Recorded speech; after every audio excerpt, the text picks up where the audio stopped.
Yesterday, I met with the convener of the XAT examination 2026. 4th January is when the exam is about to happen, and I asked him what are the last minute measures in these last 30 days that students can hang on, the lowest bearing fruits, the easiest catch that the students can have in the last 30 days that will help them score the maximum marks in the upcoming XAT examination. And he had only one answer: decision making.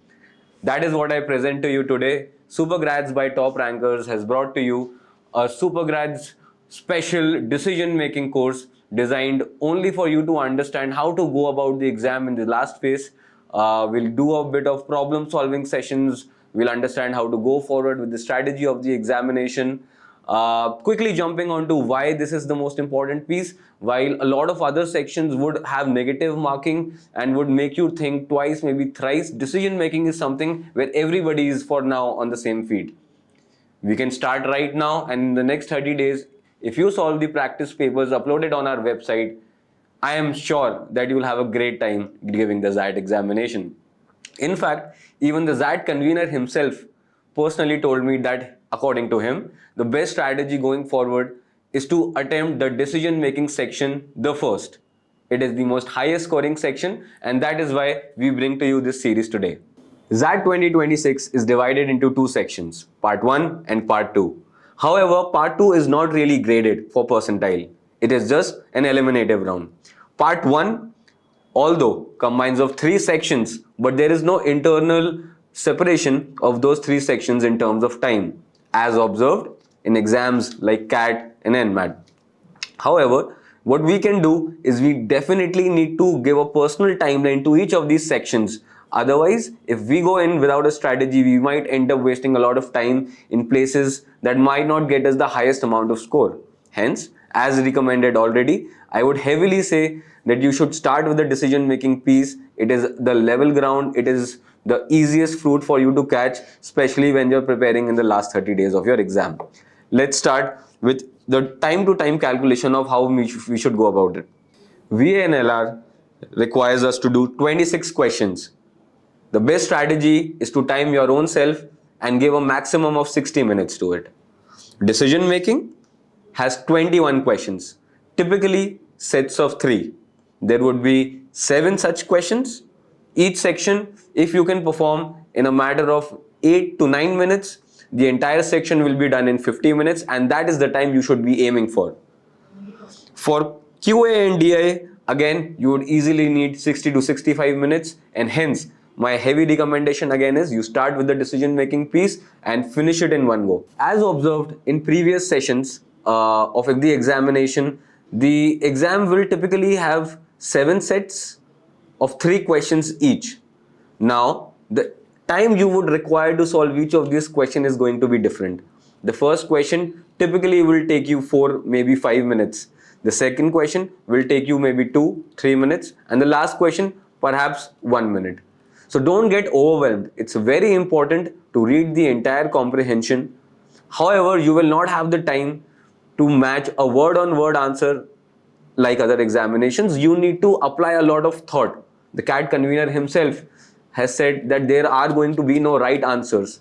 So instead of trying to match things verbatim, it's better if you read the comprehension in one go, because these are very long comprehensions for you to be referring back. So you read these comprehensions well in one go and you keep answering all the questions. Let's take a deep dive. Let's take a deep dive and solve some last year questions from the XAT examination 2025. I'll give you some time to pause the screen and read through the comprehension. Typically, this reading comprehension should not take you more than 3 minutes. Please pause the video and go ahead. Great, let's go forward. So while reviewing his monthly account, Sundaram realizes that he was barely breaking even, primarily due to substantial rent that he was paying to this residence. He realized that his sales were stagnated. The rental cost contractually scheduled to increase every 3 years as well. He was determined to do something to increase his profits. Now, profits is the keyword here. Which do we think is the most sustainable way for Sundaram to increase profits? What is profit? It's revenue minus cost. Now let's evaluate each of these options. When doing DM, always make sure you use an eliminatory approach and always read through all the options, because a lot of options might sound relevant, might sound right, but based on the context, some might be better than the others. Hence, always read all the options. Option number 1. He should offer to procure items unavailable at his shop from the town on a resident's demand. I don't think availability has been a problem in this specific case. It is a question of profits, and availability is not a problem in the comprehension. Hence, this option can be eliminated. Second, he should meet with the residents association to negotiate on a lower rent. While this sounds like a possibility, he's already outbid 3 other bidders to get a secure position at this place. It seems unwise that the people in the residential area would agree on lowering the rent immediately. Hence, we can remove this option as well. So option number 3 is to introduce cheap Wednesdays. The groceries will sell at a discount. However, discount will not equal to increase in sales, because the number of people living in the gated society is limited.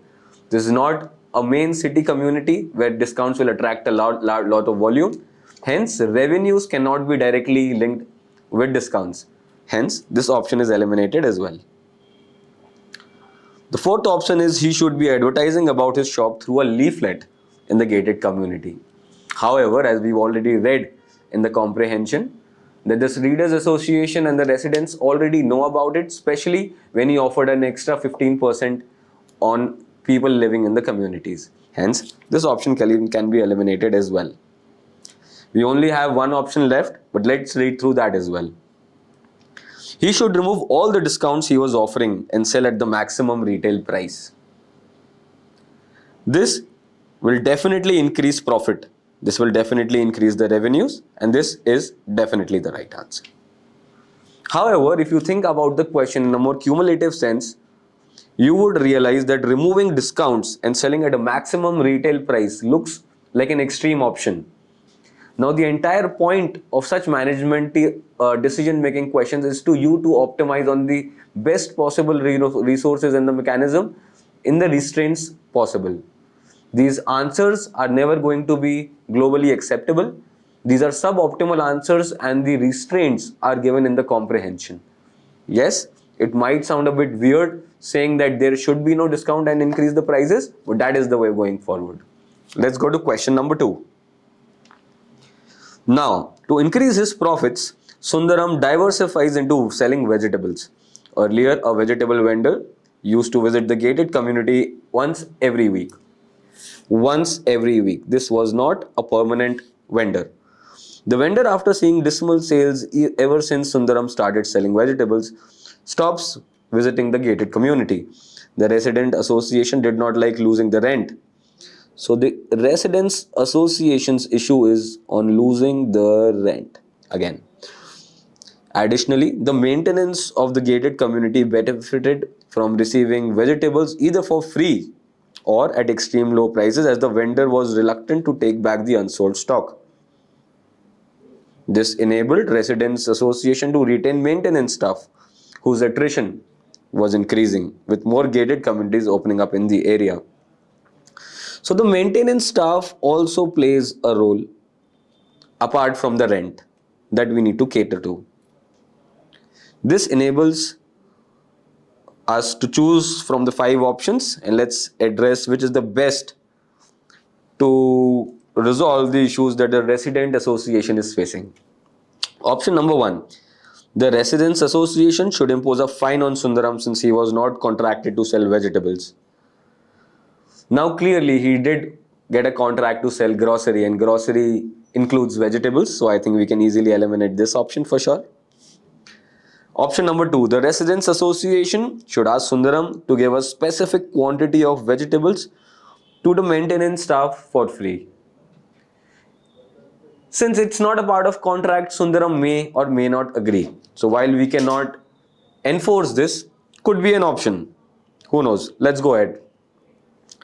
The residents association should discount the rent for the vegetable vendor to increase the competition and ask him to continue.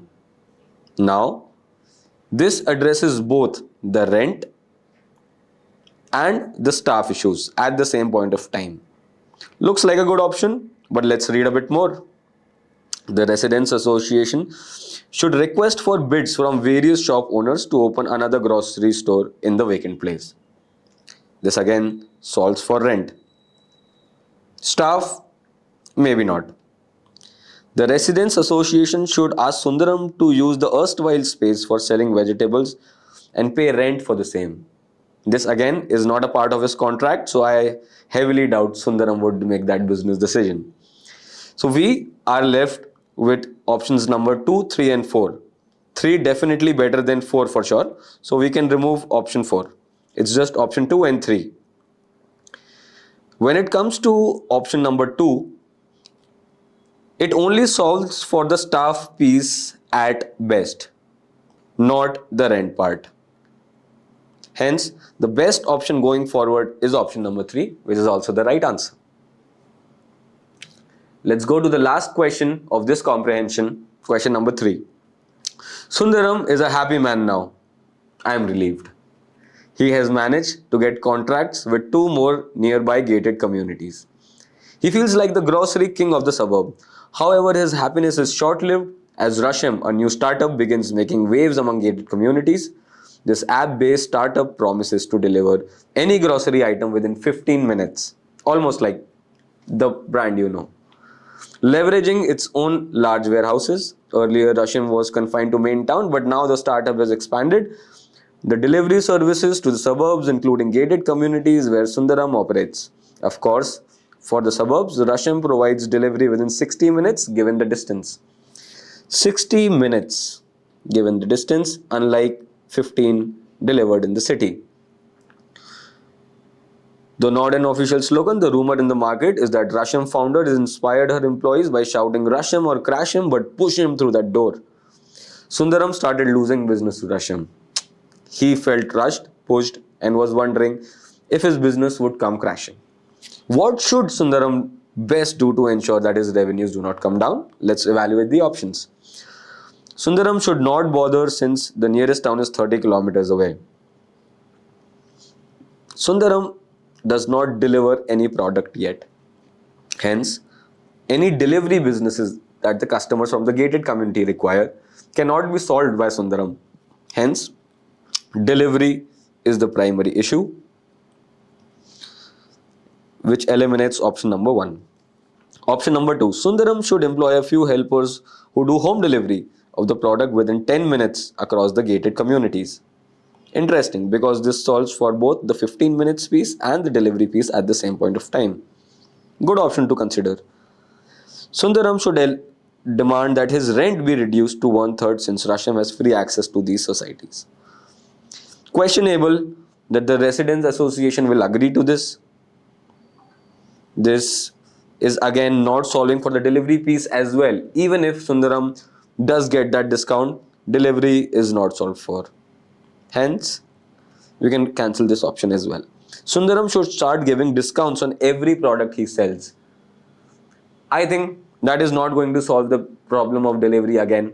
Even with cheaper discounts, they can no longer match the kind of big startups coming out of cities and large warehouses that Rusham has. Hence, we can evaluate this option to be wrong.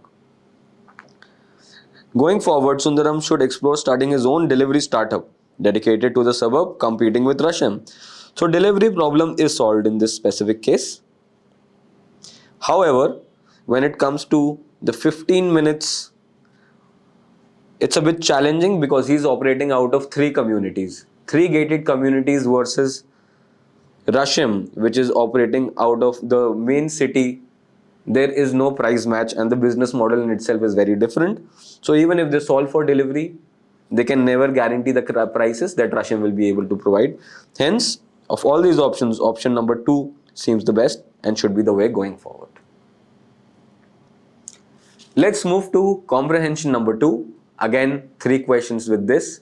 I'll give you some time to pause the video and go through the comprehension yourself. Great. Let's go ahead and read the single question. Dheeraj knows that his senior colleagues are very good at training and hence they conduct most of the training programs. They keep the client satisfied and consequently bringing repeat business. However, as asked by the CEO, Dheeraj needs to do something to enable. They need to enable young trainers to get more opportunities and increase their training engagements. However, the constraint in which this happens is that senior colleagues keep the client satisfied. So this is the senior colleagues and these are young trainers and we need to balance the situation in these two. Which of the following options should Dheeraj execute the best enable the young trainers to get more training opportunities without affecting their relationship with the company clients? So three things are at stake here.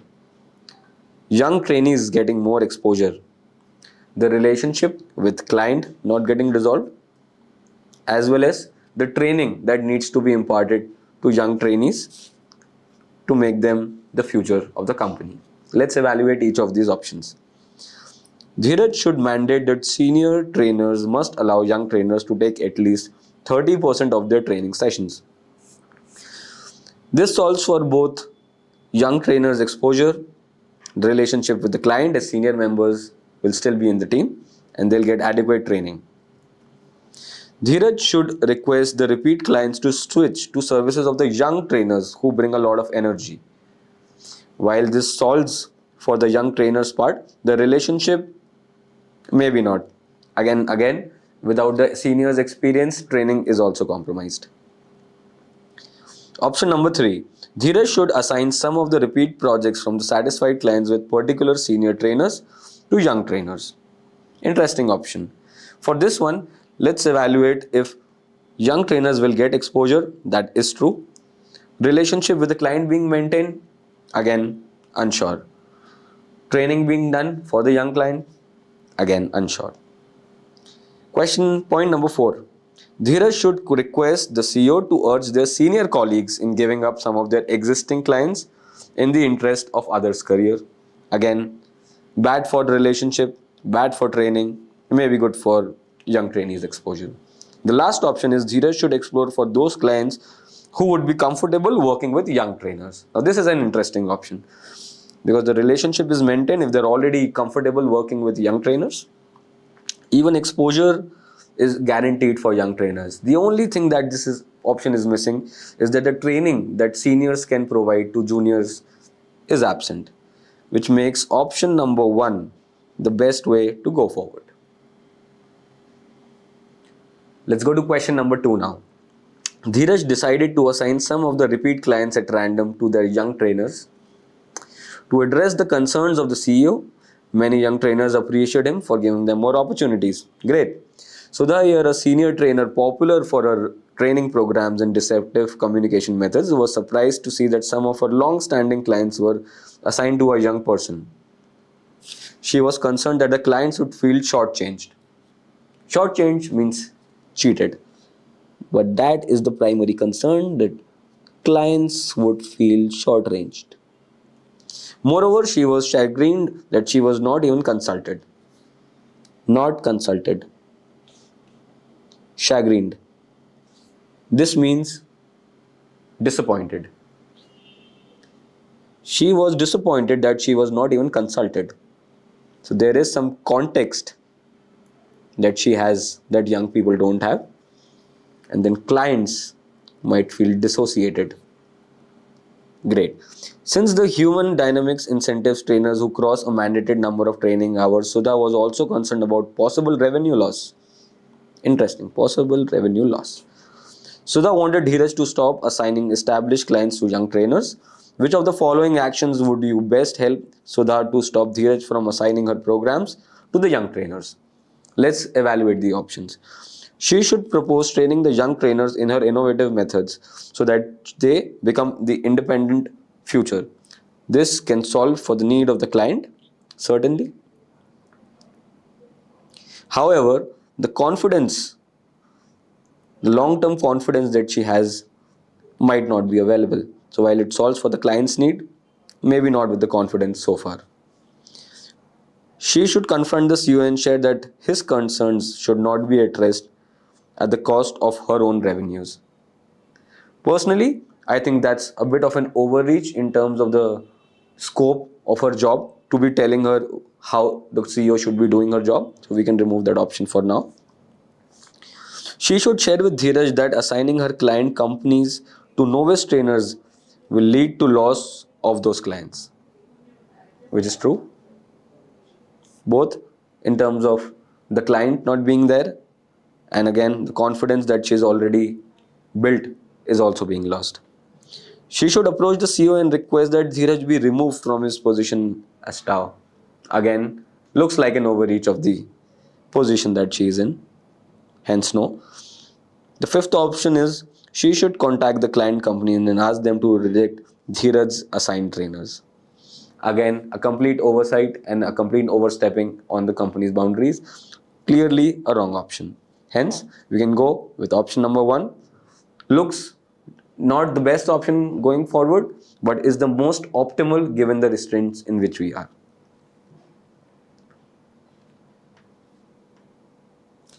Now, Dheeraj assigned a repeat client of Nandini Hegde, another very senior trainer, to Kirti Gowda, a promising young trainer.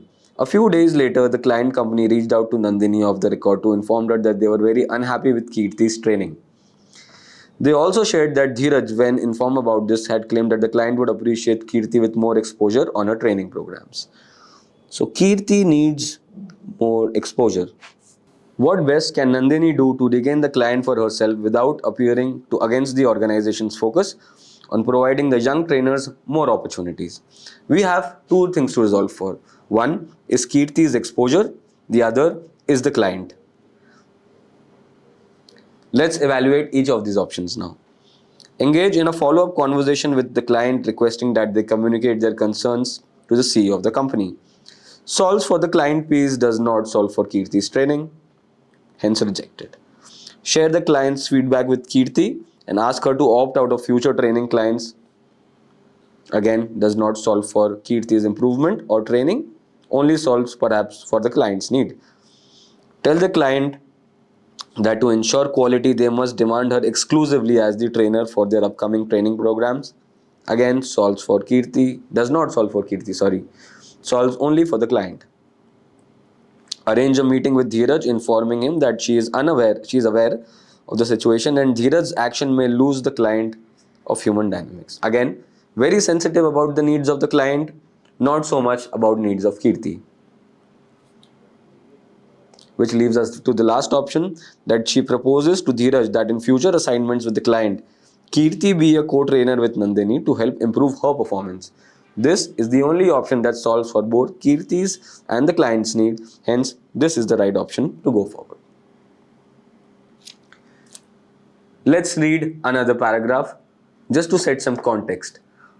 This is a bit different in terms of approaching the comprehension, unlike the two comprehensions that we've already done. I'll pause for a little while and wait for you all to read through the comprehension. Let's go ahead. KindCare feels that it needs to be better prepared before a similar situation like COVID-19 chances upon the city again.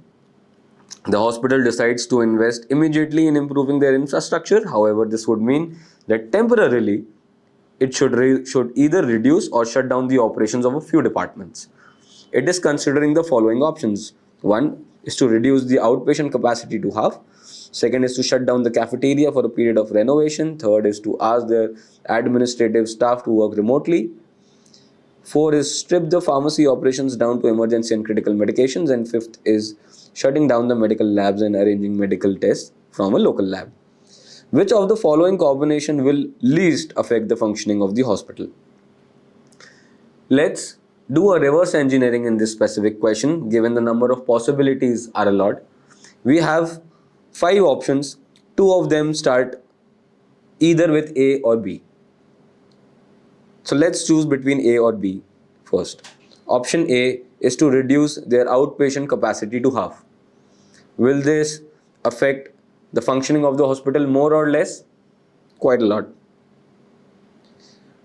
Option number B is shutting down the cafeteria for the period of the renovation. Cafeteria is not the most integral part or the revenue bringer for the specific business. Hence, shutting down the cafeteria makes more sense than option A.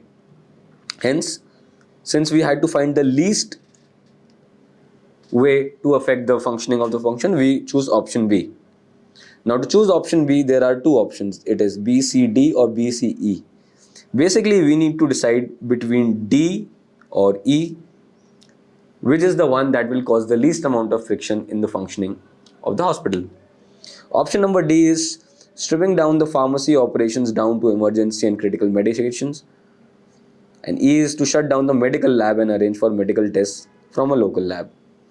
As mentioned in the paragraph already, there is another strong pharmacy player playing in the market because of whom we are losing revenue anyway. On the contrary, it is also mentioned as per option E that medical lab and medical tests are extremely important and one of the most sought out by the customers of the hospital. Hence, going with option E is going to disturb the functioning a lot. Hence, we are going to strip the pharmacy operations, which makes it option D. So, option B, C, D is the answer to go forward. Let's go to question number 2 now. Kind Care needs to maintain a large inventory of medicines and other auxiliary supplies in the storage unit. The storage unit ensures adequate and timely supply to ICUs and emergency services and always runs to capacity. The renovation team suggests that the storage unit be shut down for 7 days. For urgent renovation, however, the hospital building being old in the past, the renovation work had stretched beyond estimated time. Which of the following actions best ensure Kind Care operates efficiently during the renovation of the storage unit? 1. Rent a large space. Can this work? It depends. About 1 hour away from the hospital for 7 days. 1 hour away. In an emergency situation, the hospital will not have the right amount of equipment it would need to operate. Hence, we can eliminate this option easily. Option number 2. Shut down the hospital until further notice, except for the emergency ward, which can run on outside supplies. Again, questionable, but can't be rejected outrightly. Renovate the storage unit part by part while halving the capacity of the emergency services until the renovation completes. If the possibility of this, which we do not know about, happens, seems like a good option. Start building a new storage facility as their capacity is already stretched. However, this would not solve for the urgent need of the storage capacity right now. Hence, we can ignore this option for now. Option number 5 is we shut down the cafeteria until further notice and relocate the storage unit. Seems like a fair option. Clearly, option 3 and 5 have a good standing of being the right answer. I understand if you mark either of them, but if you really think about it, we can get to this. Relocating to the cafeteria is going to amount something that can definitely be done. There is no uncertainty in terms of the comprehension of it, and it is definitely going to ensure that the renovation of the storage unit is undisturbed. However, option number 3, the part by part, is already halving the capacity of the emergency services. Hence, option 5 is the best to go forward. Let's go to the last question of this section. Kind Care Hospital has to renovate its storage unit given the complexity of the medicines and the need to store other critical supplies. The renovation is supposed to take 7 days. However, as the work starts, the team entrusted with the work realizes that the work will take more than 15 days. Kind Care feels that even this revised estimate is modest. Already the outpatient services are affected and people visiting the hospital are being turned away. Stretching it further will attract a strong public resentment. Which of the following actions offers the most sustainable solution for Kind Care to reduce the number of patients being turned away? We need to reduce the number of patients being turned away. Arrange with a larger hospital in Shamili? Maybe not, because Shamili is not known for critical or urgent family hospital scenarios. They already have a lot of hospitals there which are serving needs for critical and big family and health issues, but not for urgent emergency issues. Hence, this option can be eliminated. Stop the renovation work immediately and resume normal operations. This does not solve for the problem and only delays it, hence can easily be ignored as well. Resume operations from rented spaces scattered around the region. While rented space is definitely a good option, scattering around the region will prevent the timely supply from the storage unit to different areas in which the emergency medical equipments might be needed. Hence, because of this specific part, we will ignore this option. Option number 4, start reduced operations gradually and hire a team of experts to find a way to expedite the renovation. Seems like the right option. Let's evaluate option number 5. Bring in a reputed renovation team at triple the cost, which guarantees to finish the work in 3 days. Now, the clearly says that the revised estimate is modest, and the reason this is written is while both option 4 and 5 look good, 5 gives a higher amount of certainty in terms of the outcomes. For 15 days, if it can be reduced to 3 days at triple cost, it still makes sense. Hence, option number 5 is the way to go forward. Let's go to comprehension number 4. I'll give you some time to read through this. Great. Let's read through the question. The CEO of Arya's IT firm tied up with a premier business school to reserve 30 seats in an online management certificate program. It's an online management certificate program aimed at grooming working professionals. The CEO, however, declared that the employees participating in the program will have to sign a 3-year bond with the firm. Further, the CEO added that though good performance was a criteria for selection, he would hold authority to take a final call. Arya was well aware of her academic limitations, was unsure about the time available to prepare for the MBA entrance exams. She contemplated going for the management certification program instead of preparing for the MBA entrance exams. Which of the following considerations will best help Arya decide whether to apply for the online management certificate program? Whether Arya applies for that program or not depends on her intention with the program. Her intention clearly is career growth,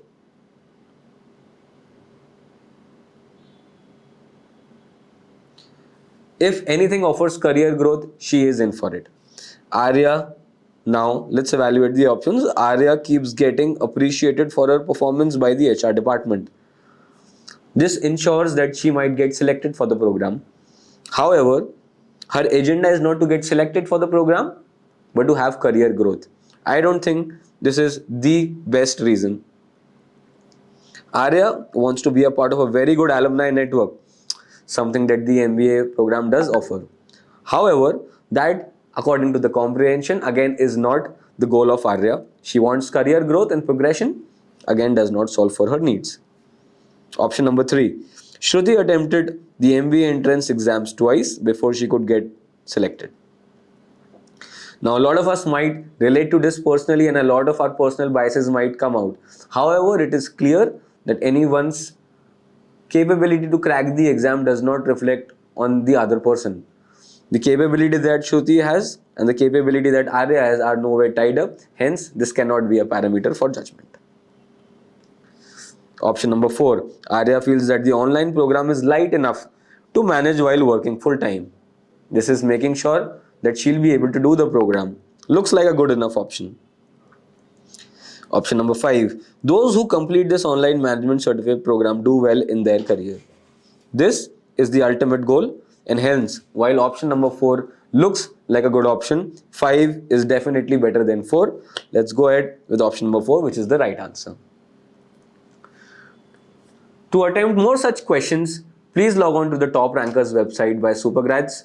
You will find CAT, XAT, 2025 papers and a lot of other previous year papers, a lot of mocks that you can practice. I would heavily recommend if you can do 8 to 10 exams of XAT level before you actually go for the exam, which will make sure that you do perform great in the final levels.